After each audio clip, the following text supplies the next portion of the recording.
So then day number 11 at the World Darts Championship takes place today, and I will be going through the afternoon and evening session predictions. Now, apologies for the sore throat and the bad cough. Really feeling under the weather at the moment, but I wanted to still get this video out for you guys. So, obviously, just like yesterday, 3 games in the afternoon session, 3 games in the evening session for the 2025 World Darts Championship Day 11. And let's get straight into it. So the first game sees Ryan Joyce take on Ryan Searle. Now, Ryan Joyce knocked out knocked out Danny Noppert in round 2 to book his place in round 3. And Ryan Searle beat Matt Campbell in round 2, which was a really good game between Searle and Campbell. In terms of which way this one goes, Ryan Joyce has got the game to beat Ryan Searle. That's, without a shadow of a doubt. Ryan Joyce plays some amazing darts when he needs to. And again, Ryan Searle has that game too. I'm going to go Ryan Joyce 2, Ryan Searle 4. I think that Ryan Searle gets the job done. Second game then is Scott Williams Shaggy against Pikachu Ricardo Pietrezco. Now, Ricardo is very flamboyant, very flamboyant player. He knows, exactly what it takes to win games at the World Darts Championship. Can't remember who he knocked out in the it was Jan van Veen, wasn't it? He did knock out Jan van Veen in round 2. Scott Williams, of course, knocking out Rob Cross. This is an unseeded tie in the 3rd round, so one of these that makes the last 16 will be an unseeded player.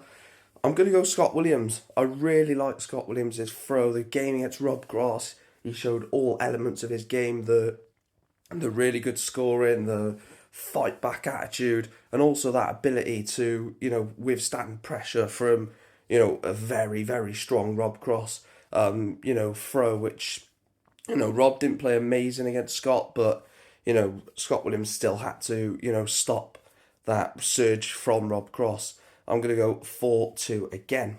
And then the final game of the afternoon session is Nathan Aspinall against Andrew Gilding. Now, Nathan against Leonard Gates probably wasn't the best of performances from Nathan. He is struggling with, obviously, the injuries, confidence isn't there.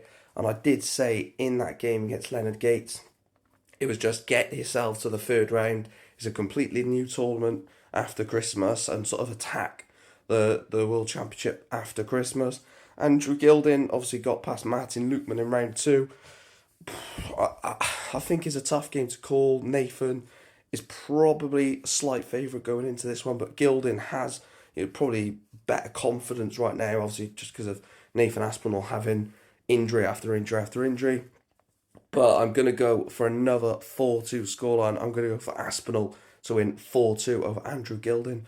So I've gone for Ryan Searle to win 4-2 over Joyce, and Ricardo Pietrezco to lose 4-2 to Scott Williams, and Nathan Aspinall to win 4-2 against Andrew Gilding. Let's have a look at the evening session.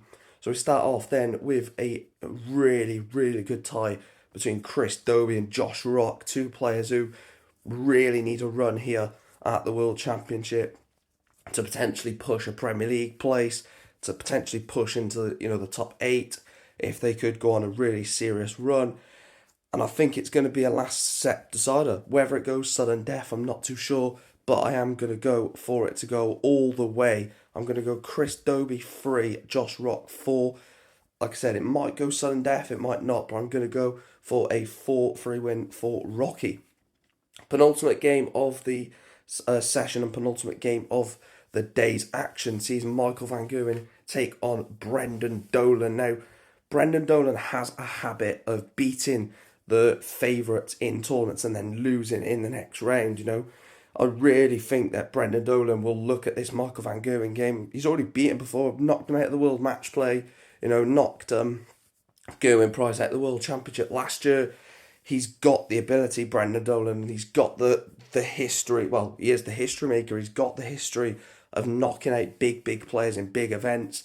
I'm going to go Van Gerwen, though I think Michael will have enough. He's going to want to seize this opportunity. Now, Gary Anderson is gone.